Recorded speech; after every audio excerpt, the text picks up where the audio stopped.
कभी कभी दुनिया के सामने सबसे खतरनाक युद्ध वो होते हैं जिनके बारे में कोई बात नहीं करता। कहानी शुरू होती है 2004 से। अमेरिकन एनएसए ने अचानक एक अजीब पैटर्न देखा। सीरिया और नॉर्थ कोरिया के बीच असामान्य रूप से बढ़ी हुई फोन कॉल्स। एक लोकेशन बार बार सामने आ रही थी, अल किबार, उत्तरी सीरिया का एक वीरान इलाका। एनएसए ने यह जानकारी इजराइल की सिग्नल इंटेलिजेंस यूनिट 8200 को भेजी, जिसने इस क्षेत्र को तुरंत फ्लैग कर दिया। सीरिया पहले भी उत्तर कोरिया के साथ मिसाइल तकनीक साझा कर चुका था, इसीलिए यह गतिविधि संदेह पैदा करने के लिए पर्याप्त थी। 2006 के अंत में इजराइल ने ब्रिटिश इंटेलिजेंस से भी इस विषय पर राय मांगी। इसी समय एक महत्वपूर्ण घटना हुई।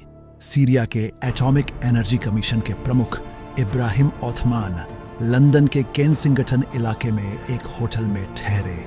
मोसाद पहले से उन पर निगरानी कर रहा था। ओथमान ने एक गलती की, उन्होंने अपना लैपटॉप कमरे में छोड़ दिया। मोसाद एजेंटों ने मौके का फायदा उठाकर उनके कंप्यूटर में एक ट्रोजन स्पाईवेयर इंस्टॉल कर दिया। कई दिनों में इस ट्रोजन ने जो डेटा भेजा उसमें साइट के निर्माण के प्लान, पत्र और सैकड़ों फोटोज थे।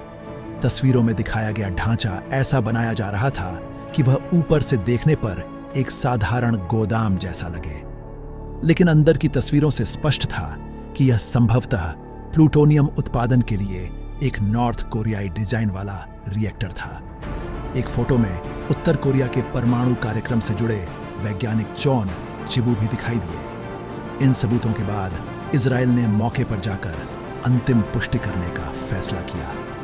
अगस्त 2007 में इजराइल की विशेष इकाइयां हेलीकॉप्टर के जरिए सीरिया में घुसकर अल किबार के पास से मिट्टी के नमूने लेकर वापस आई। मिशन लगभग पकड़ा गया था, लेकिन टीम सुरक्षित लौट आई। नमूनों से संकेत मिले कि यहां परमाणु गतिविधि चल रही थी। हालांकि निर्णायक प्रमाण न होने पर देश के भीतर बहस शुरू हो गई। फिर भी इजराइल के सैन्य और राजनीतिक नेतृत्व ने कार्रवाई की योजना को आगे बढ़ाया।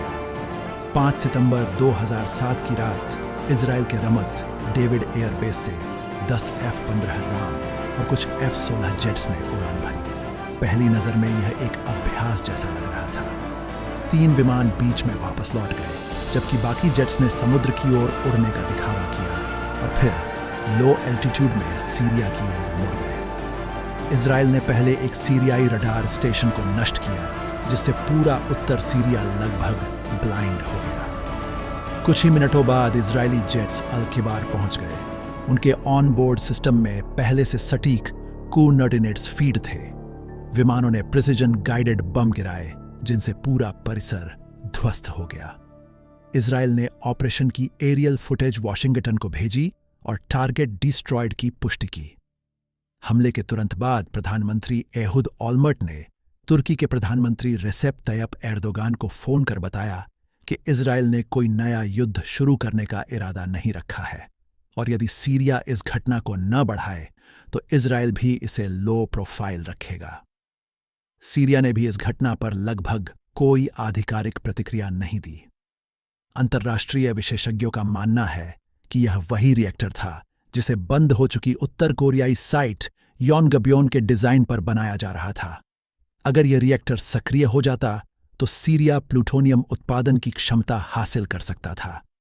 आज भी ऑपरेशन ऑनर्चर्ड को एक ऐसा मिशन माना जाता है जिसमें इजराइल ने बिना किसी बातचीत या बयानबाजी के संभावित परमाणु खतरे को एक ही रात में खत्म कर दिया। यह घटना मध्य पूर्व की सामरिक राजनीति में एक महत्वपूर्ण मोड़ मानी जाती है।